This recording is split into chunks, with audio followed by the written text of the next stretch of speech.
Early on the 4th of April 1972, a shocking tragedy shook the peaceful community of Boardman in Ohio. The body of 12-year-old Brad Bellino was found in a dumpster outside a dairy shop in the Boardman Plaza area of Youngstown, Ohio. People were startled to learn that their community had suffered from such a calamity. Brad went missing on the evening of March 31, 1972. Soon after, it became obvious that he had met a tragic fate.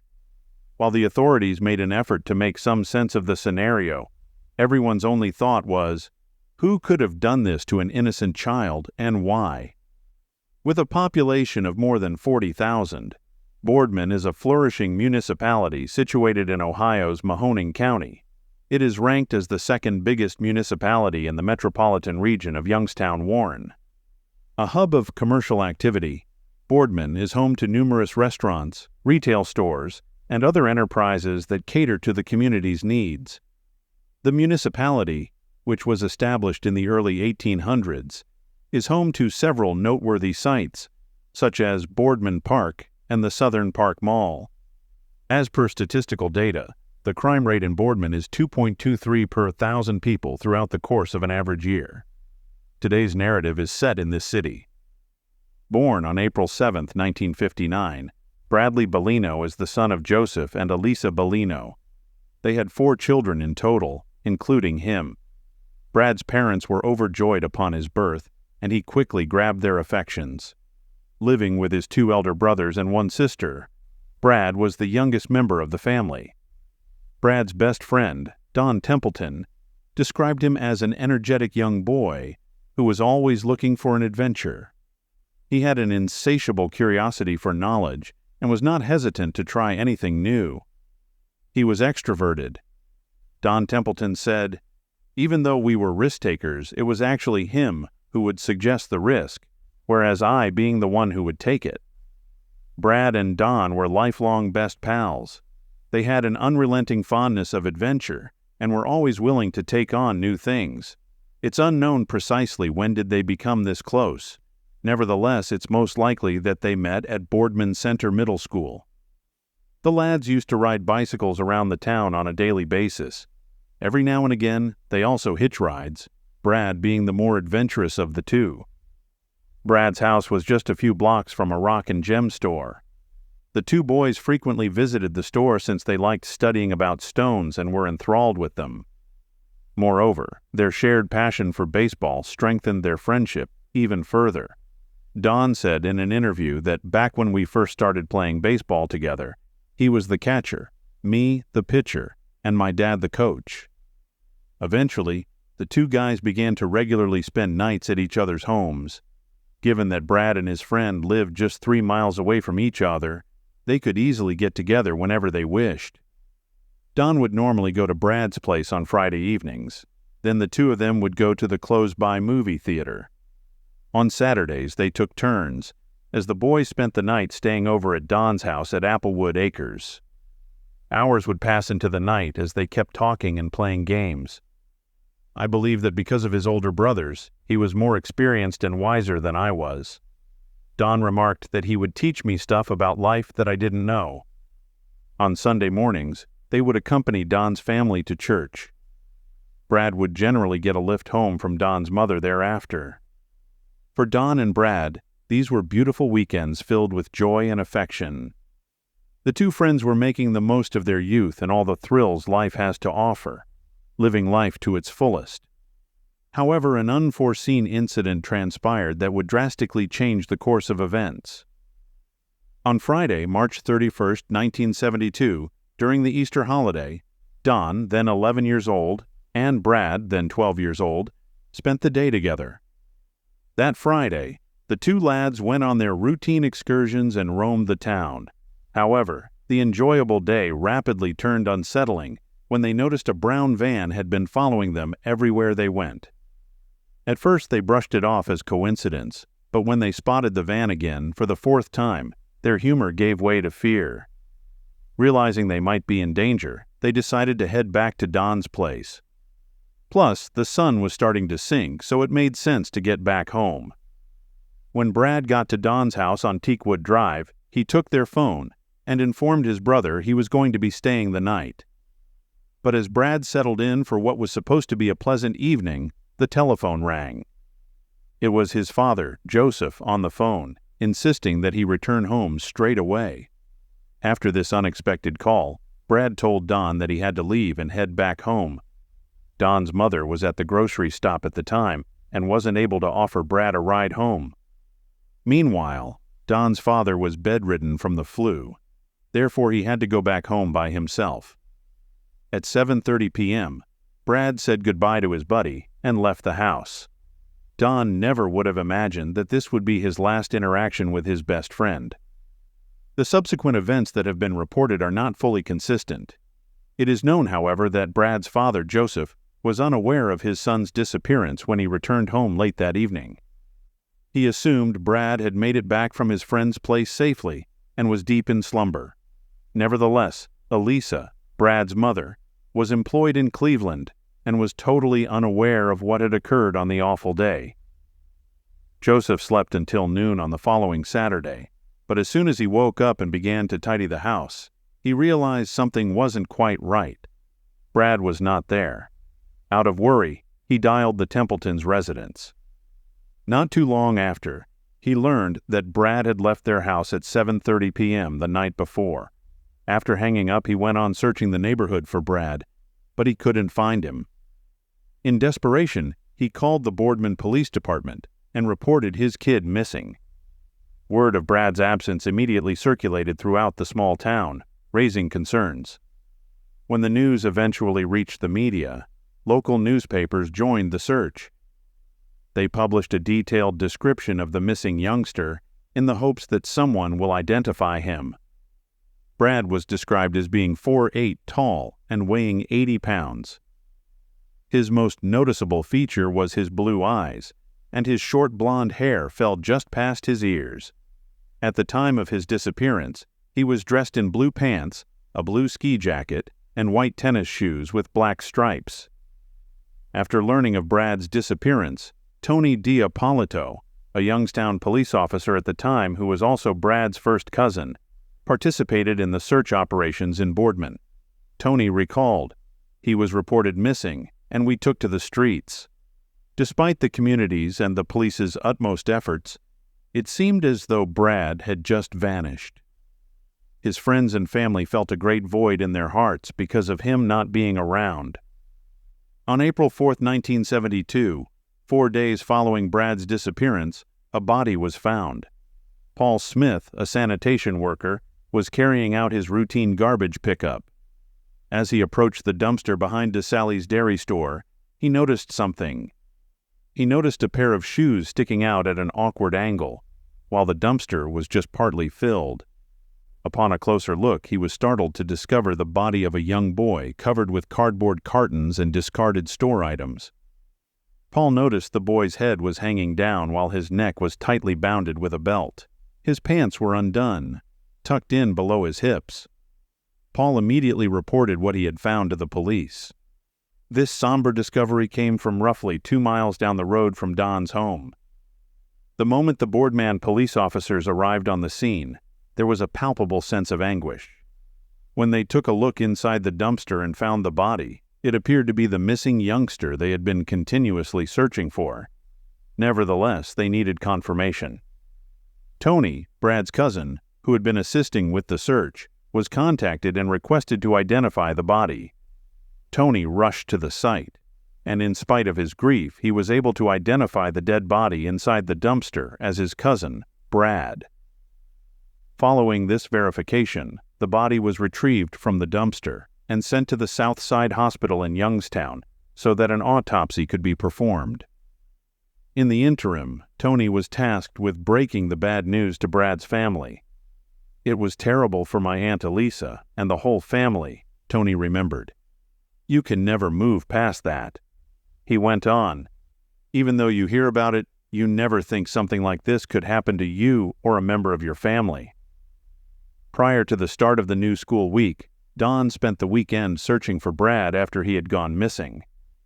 On the Tuesday that Brad's body was found, Don had overheard his mathematics teacher speaking with other teachers in the hallway. Don recalls that upon returning to the classroom, his teacher announced that Brad had been located. Don remembered the entire class cheering and jumping with happiness. Then his teacher added the heartbreaking note, "But he's no longer alive." Don claimed that his memories of the following hour were still hazy. He was not sure if he had passed out. Nonetheless, the last thing he could remember was requesting to be sent home at the school office. As Brad's grieving family and loved ones tried to come to terms with the tragedy of his sudden passing, the autopsy findings were made public. Brad had been assaulted and had died from strangulation, stated the coroner's report. The report further said that Brad had lost his life on Saturday, April 1st at 9 p.m., more than 24 hours after his last known sighting. This disturbing information from the report added to the sorrow and misery felt by Brad's family and friends. After that, an investigation was launched to track down the perpetrator. Many questions were still to be answered. From 7:30 p.m. on Friday until 9 p.m. on Saturday, what transpired with Brad? Should the coroner's report be true, there was a strange 26-hour lapse in time, which begs the disquieting questions of whether Brad was held somewhere else, or if there was another crime scene apart from the dumpster. There was also the question of when exactly was the last time Brad was seen. He was noticed playing basketball on the afternoon of Saturday, based on early press reports, at the Dairy Queen near North Lima, the Southern Park Mall, and in the vicinity of Don's home on Matthews Road. Subsequent reports cast doubt on the sightings, suggesting that Brad might have actually been seen by witnesses on Friday at those locations. This misunderstanding was likely due to people mixing up the days because it was a holiday and there was no school. Subsequently, Don asserted that Brad could not have been seen on Saturday. Don revealed that as part of the inquiry, he and his dad were brought to the station. There, a police officer showed him Brad's clothing and asked if it matched what Brad was wearing when he left Don's house. At that moment, according to Don's testimony, they showed Don the belt that had been discovered around Brad's neck and inquired as to whether it was Brad's. Don attested to the fact that it did. The image of the brown van they saw the day Brad disappeared was something Don was unable to get rid of from his mind. He believed that unusual vehicle had something to do with the sudden death of his close friend. Don stated, "I believe the person in that van waited until he was in a dark spot and took him." Subsequently, police said that hundreds of cars, among which was an orange Corvette, had been reported to them on several occasions, and that these cars were somehow linked to Brad's death. However, none of these tips resulted in any noteworthy leads. As the inquiry into Brad's murder was ongoing, the community gathered together for his memorial service. Don was there at the crowded gathering, where there was barely enough room for standing. Brad's funeral was attended by nearly all of the school's students, their parents, and even the teachers from the town. This tragic incident abruptly ended Don's formerly beautiful youth and left him with a whole new and challenging life. "I was far more cautious now. You think that everybody was trying to harm you. I started to get really paranoid," Don said. Don's parents decided in June 1972, 2 months following Brad's tragic death, to relocate from Boardman to Tennessee.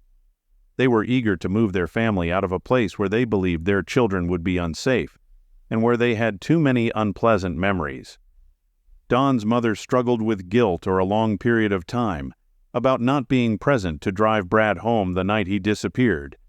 Over time, it didn't seem like the Brad's homicide investigation was making much progress. Months stretched into years, and despite following multiple leads and interviewing many people, the detectives working on the case kept running into dead ends. Brad had fewer and fewer possibilities of receiving justice as the case grew colder with each passing day. Brad's case wasn't left unsolved thanks to the efforts of former Boardman Police Chief Jeff Patterson in the year 2001. He decided to pick up where he left off with the investigation.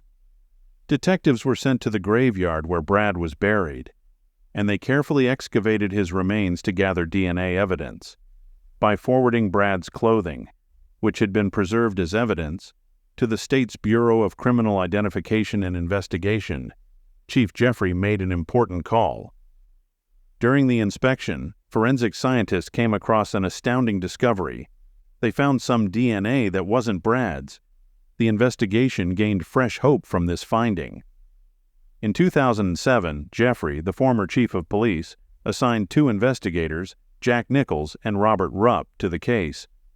Nichols had grown up in the same community where Brad had gone missing, and he was just 14 years old when the dreadful events of 1972 occurred. It had been on his mind for years, and now he could finally seek justice on Brad's behalf. When Nichols and Rupp were handed the case, they got to work right away. Their first task was to go through several boxes full of misorganized evidence, including heaps of files. Despite the difficult challenge at hand, they were determined to sort out all things.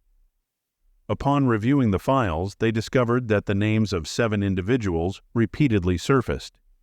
These 7 individuals were selected as people of interest. Even though Nichols and Rupp had no concrete evidence connecting them to the crime, they continued. Before long, they acquired search warrants and got to work. During the search, samples of DNA were taken from each of the persons of interest. Following that, the samples were dispatched to the laboratory for analysis with the aim of matching the DNA discovered on Brad's clothing. Regretfully, their expectations were crushed by the negative test results, as no match was found. After this setback, the investigators had to start again from scratch. Still, they never ceased looking into the case files meticulously, hoping to uncover any new information. Unfortunately, despite their tireless efforts, they did not succeed. "We had a lot of guesses and speculations, but no solid information," said Nichols. After years of devoted effort on the investigation, Detectives Nichols and Rupp took retirement in 2017, and the case was taken up by a new team. This new team was led by Boardman Police Captain Albert Kakashik, a veteran officer.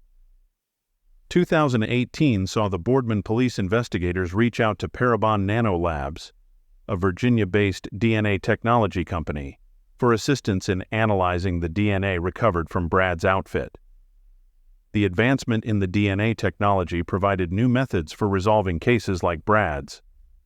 Based on the criminal profile that Parabon provided to the Boardman police, they were most likely searching for a male of European ethnicity with fair or highly fair skin, freckles, brown or hazel-colored eyes, with black or brown hair. Parabon then used familial DNA to pinpoint a group of individuals with similar family histories or physical attributes, which helped to narrow down the list of potential suspects. DNA samples were gathered by detectives from the people that Parabon had identified as possibly having biological connections with the unidentified suspects. Over the following 4 years, they put in endless hours of effort. The findings of those DNA testing allowed them to narrow down their search on specific branches of the extended family tree and eliminate the rest. Ultimately, they were able to focus on a man by the name of Joseph Norman Hill. In order to get DNA samples for examination, investigators looked thoroughly for Hill's relatives. Ultimately, the results confirmed a 98.2% probability that Hill was the source of the DNA on Brad's outfit. Eventually, the case was resolved, and the culprit was determined by the investigators. However, there was one major setback. Joseph Norman Hill, the guy identified by DNA analysis, had already passed away. In 2019, at the age of 79, he died from cancer, and to exacerbate the scenario, his body was cremated. This unfortunate turn of events prevented the investigators from conducting further tests on his remains to corroborate his guilt. When the detectives looked into Joseph Norman Hill's life, they found that not much of the information was readily available. His wife had passed away in 1993, and he had minimal family ties. These factors restricted their inquiry. However, their inquiry revealed that Hill, who resided in Boardman on a shady side street, was 32 years old when Brad was slain. In 1978, he relocated to California for work-related reasons, while employed as a truck driver for a company that distributed bottled water. There was no known connection between Brad's family and Hill. Hill's first run-in with the law occurred when he was convicted in 1986 of enticing illicit behavior and inappropriate conduct in Los Angeles. It took years of searching for DNA evidence and a cost little over $29,000 in all to solve Brad's case. Nonetheless, it was justified since the boy's family deserved to find some closure. In the end, authorities concluded that if Hill had been alive today, they would have been very confident in the presence of a grand jury that this would have ended in a conviction.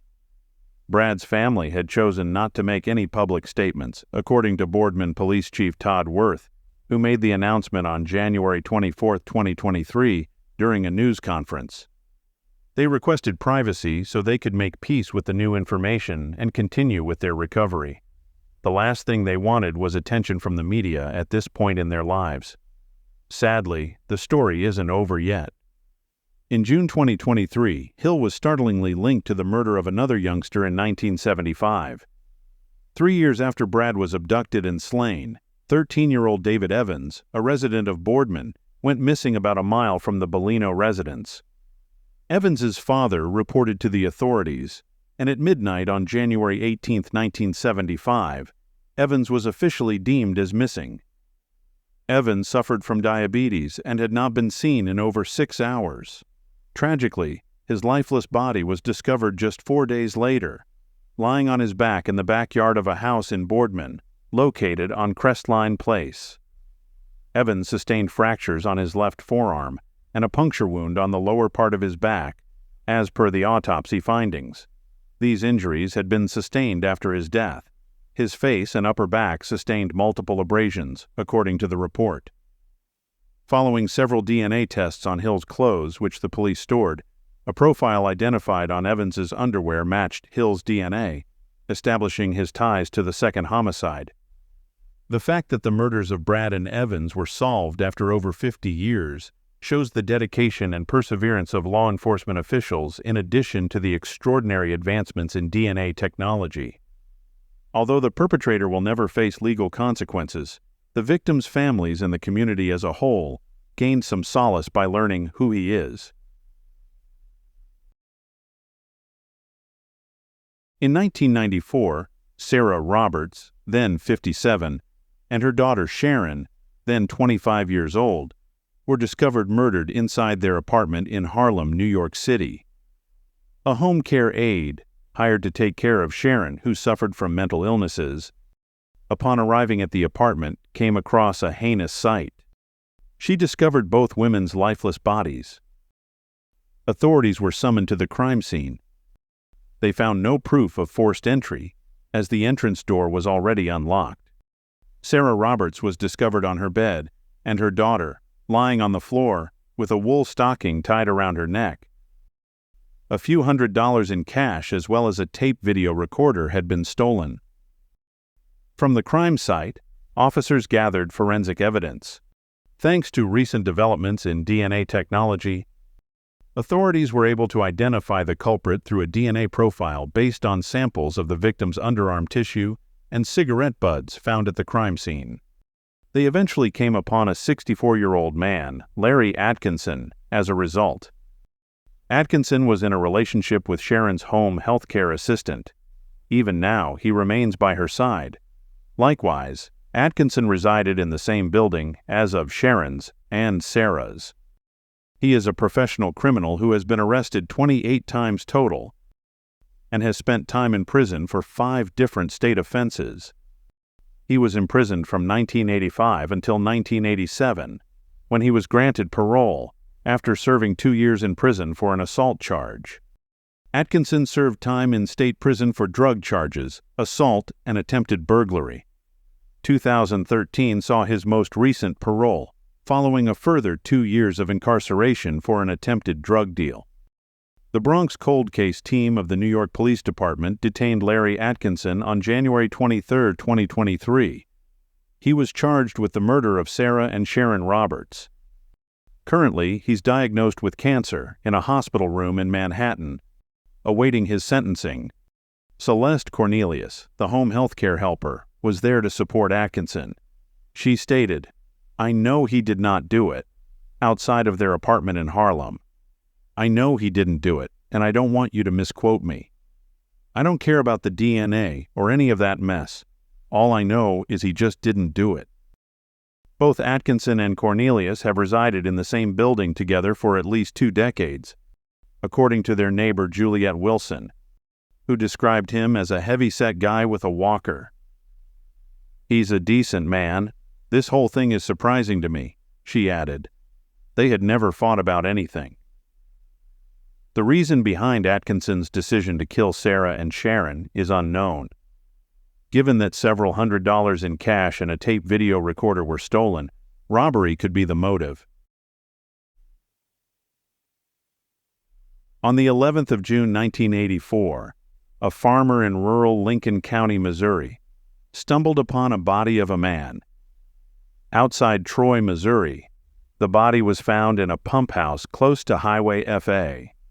The man was sporting a designer Bill Blass gray suit with red pinstripes, a winter tie, along with a cashmere peacoat. An autopsy was then conducted which revealed that the individual had passed away months before his body was discovered. He died from a gunshot to the back of his head. As per analysis done at the time of discovery, these were the remains of an adult male of European descent, estimated to have been between 40 and 80 years old. He was presumably 6 feet 2 inches or so tall. The case, though, ultimately became cold since the authorities were unable to identify the victim, let alone the culprit. Subsequently, on March 29, 2023, the Lincoln County Sheriff's Office held a press conference to publicly announce that thanks to a DNA match, the John Doe had been identified as 50-year-old real estate agent Jack Langeneckert, who had been residing in Florissant, Missouri, with his spouse and son at the time of his disappearance in 1982. The technique of identifying DNA by comparing it to genetic profiles in genealogical databases, termed as forensic genetic genealogy, is growing more common, and it is responsible for the breakthrough. Now that they have a name, detectives are trying to figure out who killed Jack and how his body wound up on a farm in Lincoln County, stated Captain David Hill. Who did they hang out with? Who were they friends with? Where were they employed? What exactly was their job? It is believed by authorities that Jack Langeneckert passed away shortly after going missing in 1982. A week after he vanished, his automobile was discovered at the Lambert Airport. Regarding Jack's disappearance, Hill stated that it was still too early in the investigation to go into specifics, including the reasons why someone could have intended to harm him. According to Hill, Jack's family claimed to have filed a missing person report at the time of his disappearance, but sheriff's investigators are still looking for case documents from 1982. When Jack's bones were initially examined for DNA in 2015, laboratory researchers were unable to follow up with a match in the DNA database, which comprises the DNA profiles that have been gathered by law enforcement. The case was eventually revived by the sheriff's office in 2021, when Dr. Jennifer Bengtson, an anthropology professor at Southeast Missouri State University, volunteered to assist the cold case unit in identifying human remains. The professor, along with her highly skilled students, evaluated which portions of the skeletal remains are most suitable for testing. Grants and donations were applied for, to fund the DNA labs and perform genetic analysis. The genetic testing in the Jack Langeneckert case was done by Othram, a private genealogical facility that specializes in cold cases. According to Dr. Jennifer Bengtson, most people are unaware of the magnitude of the tragedy surrounding the number of unidentified human remains. Although my lab is small, I'm very proud of my students on their contributions to providing these families with answers. The Lincoln County Sheriff's Office can be reached at 636-528-8546 by anyone with information regarding the Jack Langeneckert case. If you find this video compelling, show your support by giving it a thumbs up, subscribing to our channel, and ringing that notification bell. By doing so, you'll stay updated about the latest investigations and mysteries. Your support means the world to us as we continue to pursue the truth in the world of unsolved cases.